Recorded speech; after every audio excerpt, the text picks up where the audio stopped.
जय हिंद साथियों, गेमजेल लर्निंग गुरुजी प्लेटफॉर्म में आप लोगों का स्वागत है, हार्दिक अभिनंदन है। तो हम लोग यहाँ पे बिहार एसएससी से रिलेटेड लगातार प्रैक्टिस प्रश्नों को कर रहे हैं।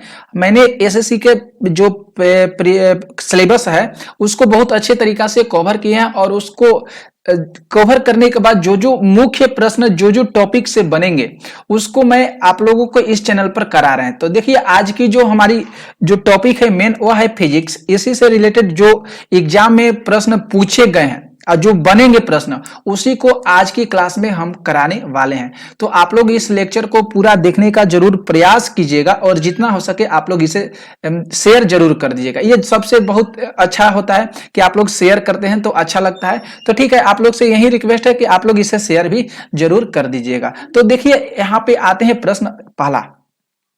तो यहाँ पे जो पहला प्रश्न करे कि ऊंचाइयों की जगहों पर पानी 100 डिग्री सेल्सियस के नीचे के तापमान पर क्यों उबलता है। बहुत अच्छा सा ये प्रश्न है कि जब हम ऊंचाई पर चले जाते हैं तो वहां पे जो पानी होता है वह 100 डिग्री सेल्सियस से नीचे उबलता है। ठीक है, अगर पानी तो आप लोग को पता है कि 100 डिग्री सेल्सियस पर उबलता है, लेकिन जब हम ऊंचाई पर चले जाते हैं तो पानी जो होता है 100 डिग्री सेल्सियस के नीचे तापमान पर उबलता है। उसका मेन रीजन क्या हो सकता है। बहुत अच्छा सा प्रश्न यहाँ पे पूछा गया है।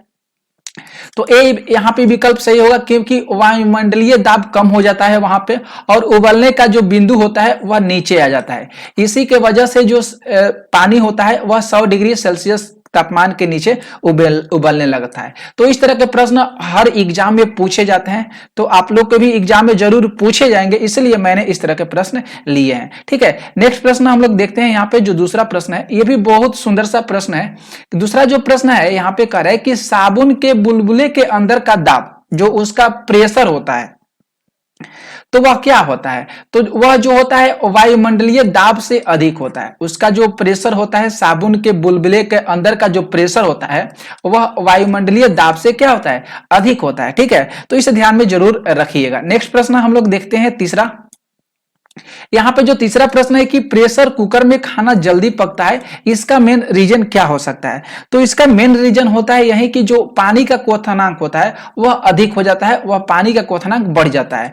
तो डी ऑप्शन हम लोग इस तरह के प्रश्नों को सही करेंगे। डी ऑप्शन यहाँ पे सही होगा कि जब प्रेशर कुकर में खाना जल्दी जल्दी बनता है तो उसमें से जो उसका पानी का क्वथनांक होता है वह बढ़ जाता है। ठीक है, नेक्स्ट प्रश्न हम लोग देखते हैं। यहाँ पे जो 4 प्रश्न है, 4 जो प्रश्न करे कि वायु दाब मापी की रीडिंग में अचानक गिरावट इस बात का संकेत है कि मौसम, मतलब जो वायु दाब मापी है उसकी रीडिंग में अचानक गिरावट आ जाती है तो वहां पे कैसा संभावना देखने को मिलता है। तो वहां पे जो हो सकता है तूफान आने की संभावना है, वहां पे जो तूफान होगा। ठीक है, तूफान आने का।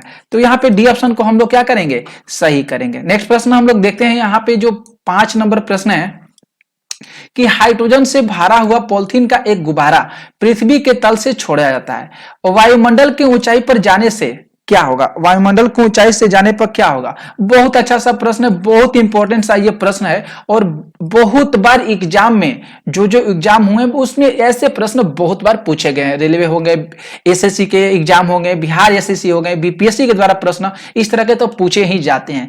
तो यहाँ पे जो सी ऑप्शन होगा हम लोग इसको सही करेंगे क्योंकि गुब्बारे की जो आमाप होती है वह उसमें क्या होती है, वृद्धि देखने को मिलती है, जिसकी वजह से वायुमंडलीय ऊंचाई पर जाने पर जो उसका गुब्बारे की जो आमाप होती है उसमें वृद्धि देखने को मिलता है। तो सी ऑप्शन सही हो रहा है। ठीक है, अब देखिए बहुत अच्छा सा प्रश्न आ गया। जो 6 नंबर प्रश्न है कि न्यूटन के पहले नियम को डैश कहा जाता है। बहुत अच्छा सा प्रश्न है कि न्यूटन के पहले नियम को जड़त्व के नियम के रूप में जाना जाता है। न्यूटन के पहले नियम को किस नियम के रूप में जाना जाता है। तो न्यूटन के पहले नियम को जड़त्व के नियम के रूप में जाना जाता है। ठीक है, ठीक है, पहला नियम हो गया। अगर दूसरे नियम की बात करें कि न्यूटन ने 3 नियम के प्रतिपादन किए थे। एक तो पहला नियम को आप लोगों को पता हो गया कि पहला नियम को हम जड़त्व का नियम कहते हैं कि न्यूटन के जो पहला नियम यही कहता है कि यदि कोई भी वस्तु अगर स्थिर अवस्था में है तो वह स्थिर अवस्था में ही रहेगी जब तक से उस पर कोई बाहरी बल न लग सके। वह न्यूटन का पहला गति नियम को बताता है। अगर दूसरा गति नियम यही बताता है कि यदि कोई भी वस्तु के संवेग परिवर्तन की जो दर होती है बल के दिशा में असंतुलित बल के समानुपाती होती है, यह दूसरा नियम है। और तीसरा नियम यही व्यक्त करता है कि और प्रत्येक क्रिया के बराबर विपरीत प्रतिक्रिया होती है। तो इस बात को जरूर आप लोग ध्यान में रखिएगा। नेक्स्ट प्रश्न हम लोग आते हैं, यहाँ पे जो 7 प्रश्न है, 7 जो प्रश्न है कि एक टेलीविजन का रिमोट निम्न में से संबंधित है। एक टेलीविजन का जो रिमोट है ये किससे संबंधित है? तो ये अवरक्त जो संकेतें होते हैं इसी से रिलेटेड है। जो टेलीविजन का रिमोट होते हैं ये किससे से रिलेटेड है? तो अवरक्त संकेतों से ये रिलेटेड है। ठीक है, तो इसे जरूर ध्यान में रखिएगा आप लोग, बहुत इंपॉर्टेंट सा ये प्रश्न है। अब देखिए थोड़ा सा आप लोगों को हम एक्स जो किरण है इसके बारे में कुछ आप लोगों को बता देते हैं कि जो एक्स किरण का जो उपयोग होता है यह शरीर के अधिकांश क्षेत्रों में जांच करने के लिए किया जाता है, क्योंकि एक्स किरणों का उपयोग जो है हड्डियों और हड्डियों को जोड़ों को देखने के लिए एक्स किरण का उपयोग डॉक्टर के द्वारा किया जाता है। तो इसे ध्यान में जरूर रखिएगा। अगर पराबैंगनी किरण की बात करें तो पराबैंगनी किरण जो है, जैसे हम लोग जो चिकित्सक होते हैं वह दांत चिकित्सक जो होते हैं इसमें जो है पराबैंगनी किरणों का उपयोग करते हैं देखने के लिए। ठीक है, तो इसे ध्यान में जरूर रखिएगा। नेक्स्ट प्रश्न हम लोग आते हैं जो 8 प्रश्न है, ध्यान से देखिए। 8 जो प्रश्न है कि निम्नलिखित में से कौन सी ऊर्जा सदैव धनात्मक होती है? बहुत अच्छा सा ये प्रश्न है कि इसमें से कौन सी ऊर्जा जो होती है ये धनात्मक होती है। तो हम लोग यहाँ पे दूसरा जो ऑप्शन है इसको हम लोग सही करेंगे, गतिज ऊर्जा।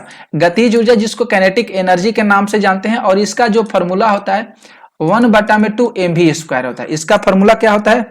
1/2 होता है mv² होता है। ठीक है, गतिज ऊर्जा केवल शून्य और धनात्मक ही हो सकती है, ये कभी ऋणात्मक नहीं हो सकती है। इसे ध्यान में जरूर आप लोग रखिएगा। जब आप लोग न्यूमेरिकल आप सोल्व करिएगा तो इसका जो मान होगा हमेशा प्लस में ही आएगा, हमेशा प्लस में आएगा, माइनस में कभी नहीं आएगा। अगर आ जाएगा तो आप लोगों का वह जो प्रश्न होगा वह गलत हो जाएगा। ठीक है, स्थितिज ऊर्जा ऋणात्मक हो सकती है। यहाँ पे जो स्थितिज ऊर्जा है, यहाँ पे तीसरा, ये ऋणात्मक हो सकती है, इसे हम कह सकते हैं, क्योंकि अगर मान लीजिए पृथ्वी के सतह के ऊपर किसी भी बिंदु पर स्थितिज ऊर्जा जो होती है वो धनात्मक होती है, लेकिन यह ऋणात्मक भी होती है। ठीक है, नेक्स्ट प्रश्न हम लोग आते हैं जो 9 नंबर प्रश्न है, इसे ध्यान से देखिएगा।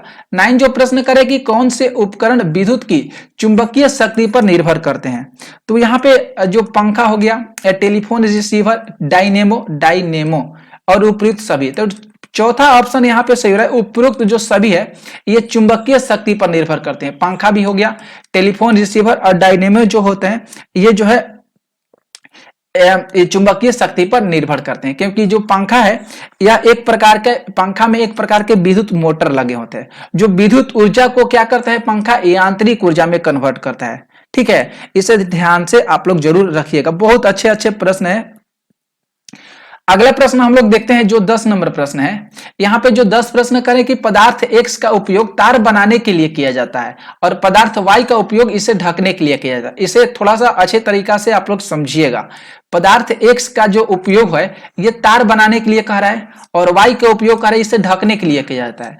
तो इसमें से कह रहे हैं कि X और Y के लिए कौन सा इसमें से जो नियम है ये कौन सा वो सही उत्तर को व्याख्या कर सकता है? तो X जो हो जाएगा तांबा और Y हो जाएगा रबड़, तभी तो जाकर उसको ढक सकता है। अंदर तांबा हो जाएगा, ऊपर से क्या हो जाएगा, रबड़। जैसे तार होता है जो हम लोग बिजली में इस्तेमाल करते हैं, तो अंदर तांबा होता है और ऊपर से रबड़ होता है, उसी को ढक लेता है। ठीक है, तो ये सही हो रहा है। आगे प्रश्न हम लोग चलते हैं जो 11 प्रश्न है। 11 प्रश्नों को देखिए ध्यान से। करें कि सौर भट्टी में प्रयुक्त दर्पण का प्रकार कौन सा होता है? तो सौर भट्टी में अवतल दर्पण का इस्तेमाल किया जाता है। सौर भट्टी में किस दर्पण का इस्तेमाल किया जाता है? तो सौर भट्टियों में अवतल दर्पण का इस्तेमाल किया जाता है। ठीक है, इसे ध्यान में जरूर रखिएगा दोस्तों, बहुत इंपॉर्टेंट आप लोगों को हम प्रश्न करा रहे हैं। यहाँ पे जो नेक्स्ट प्रश्न है 12, ध्यान से देखिए। यहाँ पे जो 12 प्रश्न करे कि किसी पिंड पर लगने वाले गुरुत्वीय त्वरण के आधार पर लगने वाले बल को क्या कहा जाता है? तो उसे भार के नाम से जाना जाता है। उसे किस नाम से जाना जाता है? तो उसे भार के नाम से जाना जाता है। W बराबर इसका फॉर्मूला mg होता है। ये आप लोग को न्यूमेरिकल बनाने में काम आएगा, इसे बता दिए। W बराबर mg होता है और भार एक बल है और इसका SI मात्रक बल के ही समान होता है। इसका SI मात्रक जो है ये बल के ही समान होता है, इसे ध्यान में जरूर रखिएगा। ठीक है, अगला हम लोग चलते हैं नेक्स्ट प्रश्न पे, ध्यान से देखिए। नेक्स्ट प्रश्न क्या कह रहा है? यहाँ पे जो 13 प्रश्न है कि तापमान में वृद्धि के साथ द्रव की श्यानता क्या होती है? तो द्रव की श्यानता जो होती है वह घटती है। द्रव की श्यानता होती है ये घटती है। ठीक है, तो इसे ध्यान में जरूर रखिएगा। नेक्स्ट प्रश्न हम लोग आते हैं। यहाँ पे जो 14 प्रश्न करे कि फेथोमीटर का उपयोग किसे मापने के लिए किया जाता है? तो फेथोमीटर का उपयोग महासागर की गहराई मापने के लिए किया जाता है।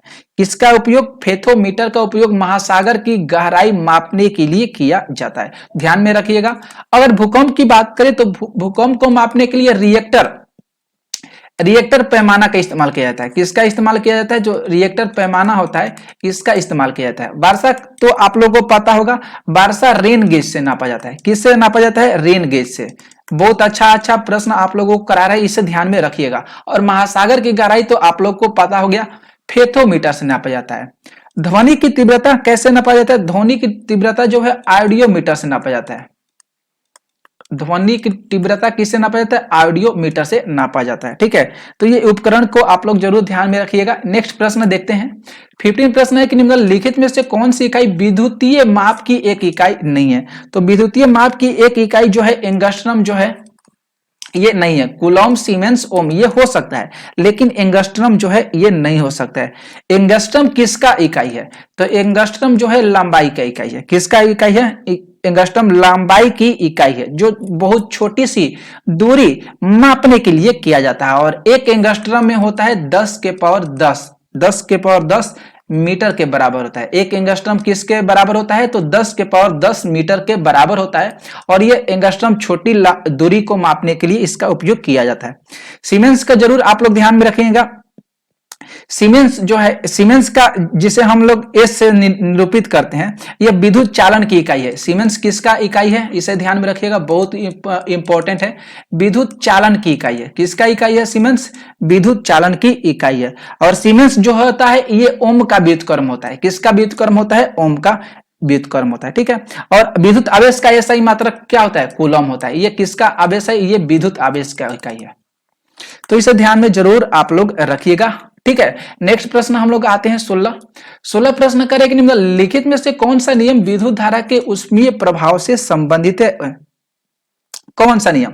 तो यहां पे हम लोग पहला ऑप्शन को सही करेंगे। यहां पे जो जूल होना चाहिए दोस्तों, यहां पे जूल का जो नियम होगा ये विद्युत धारा के ऊष्मीय प्रभाव से रिलेटेड है। ठीक है, नेक्स्ट प्रश्न हम लोग आते हैं, यहाँ पे देखते हैं 17 प्रश्न करें कि हर क्रिया की समान और विपरीत प्रतिक्रिया होती है, इसका क्या अर्थ होता है? तो ये जो है न्यूटन के तृतीय गति नियम को फॉलो करता है। यहाँ पे तीसरा ऑप्शन जो है ये सही हो रहा है। आप लोगों को हम जरूर इसके बारे में कुछ देर पहले बताएं। 18 प्रश्न करें कि जब हरी पत्ती पर सफेद प्रकाश पड़ता है तब यह क्या होता है? बहुत सुंदर सा प्रश्न है ये। तो यहां पे जो देखेंगे दूसरा ऑप्शन सही होगा। हरा रंग जो है ज्यादातर पत्ती से परावर्तित होता है। हरा रंग जो है ज्यादातर पत्ती से परावर्तित होता है, क्योंकि ये केवल हरे प्रकाश को ही परावर्तित करते हैं, इसीलिए ऐसा रंगों में ये प्रकाशों को अवशोषित करते हैं। तो यहाँ पे दूसरा ऑप्शन सही हो रहा है। ठीक है, नेक्स्ट प्रश्न हम लोग आते हैं जो 19 प्रश्न है। 19 प्रश्न करें कि जब कोई व्यक्ति पहाड़ पर चढ़ता है तब यहाँ पे क्या होता है? बहुत अच्छा सा ये प्रश्न आ गया। तो यहाँ पे जो होगा वह गुरुत्वाकर्षण के विरुद्ध काम करता है। वह किसके विरुद्ध काम करता है दोस्तों? तो वह गुरुत्वाकर्षण के विरुद्ध काम करता है। तीसरा ऑप्शन यहाँ पे सही हो रहा है।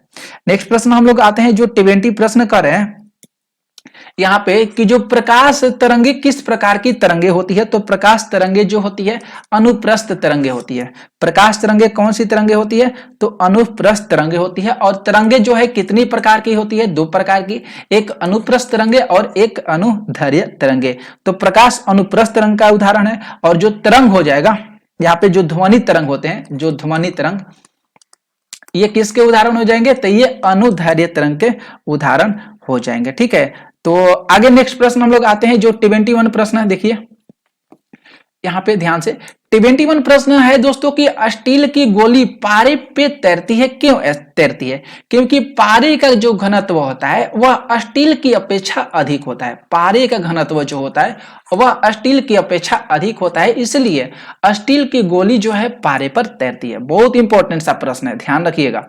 यहाँ पे 22 प्रश्न है कि जब कोई नाव नदी से समुद्र में प्रवेश करती है तो थोड़ी ऊपर उठी हुई प्रतीत होती है। ए ऑप्शन हम लोग यहाँ पे सही करेंगे। जब कोई नाव नदी से समुद्र में प्रवेश करती है तो वह थोड़ी ऊपर की ओर उठी जाती है। ठीक है। 23 प्रश्न है कि पानी का घनत्व अधिकतम होता है तो 4 डिग्री सेल्सियस पर पानी का घनत्व जो होता है सबसे अधिकतम होता है। नेक्स्ट प्रश्न, यहाँ पे 24 प्रश्न है कि वस्तु की मात्रा बदलने पर क्या अपवर्तित रहता है। तो घनत्व जो होता है जिसको डेंसिटी कहते हैं यह अपवर्तित रहता है। 25 प्रश्न करें कि तैराक को नदी के मुकाबले समुद्री पानी में तैरना आसान क्यों लगता है। क्योंकि दोस्तों समुद्री पानी का जो घनत्व होता है वह साधारण पानी से ज्यादा होता है। समुद्री पानी का घनत्व जो होता है, समुद्री पानी का घनत्व साधारण पानी से ज्यादा होता है, जिसके वजह से तैराक को नदी के मुकाबले समुद्री पानी में तैरने में आसान लगता है। 26 प्रश्न देखिए करे कि वायुमंडल में बादलों के तैरने का क्या कारण है। तो उसका घनत्व हो जाएगा जिसके वजह से तैरते हैं। नेक्स्ट प्रश्न 27 प्रश्न है कि समुद्र में प्लवन करते आइसबर्ग का कितना भाग समुद्र की सतह से ऊपर उठा हुआ प्रतीत होता है। तो 1/10 भाग होता है, ये ऊपर उठा हुआ प्रतीत होता है। 28 प्रश्न करें कि बांध के नीचे की दीवार मोटी बनाई जाती है क्यों। क्योंकि गहराई बढ़ने के साथ द्रव का दाब बढ़ता है, इसीलिए बांध के नीचे की दीवार मोटाई बनाई जाती है। जैसे बड़ा बड़ा बांध बनाया जाता है तो नीचे की जो दीवारें होती है उसको मोटा बनाया जाता है, क्योंकि जो पानी का प्रेशर होगा तो अगर मान लीजिए यहाँ पे बांध हमने बना दिया, ठीक है, इधर से पानी आ रहा है, अगर यहाँ पे हम मोटा जो दीवार नीचे का नहीं बनाएंगे तो पानी का अगर प्रेशर होगा तो इसको पूरा ठेल देगा, यहाँ से दीवार क्या होगा, जो बनेगा बांध टूट जाएगा। तो ऐसा ही होता है, इसलिए गहराई बढ़ने के साथ द्रव का दाब बढ़ता है। 79 प्रश्न है कि बर्फ पर स्केटिंग करना प्रदर्शित करता है कि दाब बढ़ने पर बर्फ का गलनांक क्या होता है, वह घट जाता है। क्या होता है दोस्तों, वह घट जाता है। 30 प्रश्न देखिए ध्यान से। 30 प्रश्न है कि बांध के नीचे की दीवार मोटी बनाई जाती है क्यों। देखिए अभी प्रश्न कराए हैं, क्योंकि अभी हम प्रश्न करा दिए हैं, यही चीज प्रश्न दोबारा आ गया। यहाँ पे ए ऑप्शन हम लोग सही करेंगे। तो 31 प्रश्न देख लीजिए ध्यान से। 31 प्रश्न है कि बर्फ पर स्केटिंग करना प्रदर्शित करता है दाब बढ़ाने पर बर्फ का गलनांक क्या होता है, यह भी घट जाता है। तो दोस्तों ये सारे प्रश्न हमने करा दिए हैं। देखिए ये 32 नंबर प्रश्न, थोड़ा सा वह प्रश्न रिपीट हो गए हैं। 32 प्रश्न करें कि चौराहे पर पानी की फुहारे में गेंद नाचती रहती है, क्यों होता है ऐसा। क्योंकि पानी का जो वेग होता है अधिक होने से दाब क्या होता है, घट जाता है। ए विकल्प यहाँ पे सही हो रहा है। 33 प्रश्न देखिए यहाँ पे करें कि भारी हिमखंड शीर्ष की अपेक्षा निचले तल से पिघलता है, क्यों ऐसा होता है। क्योंकि निचले तल का जो दाब होता है वह अधिक होने के कारण उसका गलनांक क्या होता है, घट जाता है। तो यहाँ पे जो बी ऑप्शन है ये सही हो रहे हैं। तो दोस्तों हम लोग 33 प्रश्न किए फिजिक्स से, जो बहुत इंपॉर्टेंट प्रश्न था, बहुत बार एग्जाम में ये प्रश्न जितने सारे कराए हैं वह पूछे गए हैं। तो इसे ध्यान से देखिएगा, पूरा देखिएगा, जितना हो सके शेयर कर दीजिएगा। मिलते हैं नेक्स्ट वीडियो में ऐसे ही धमाकेदार प्रश्नों के साथ। तब तक के लिए जय हिंद, जय भारत।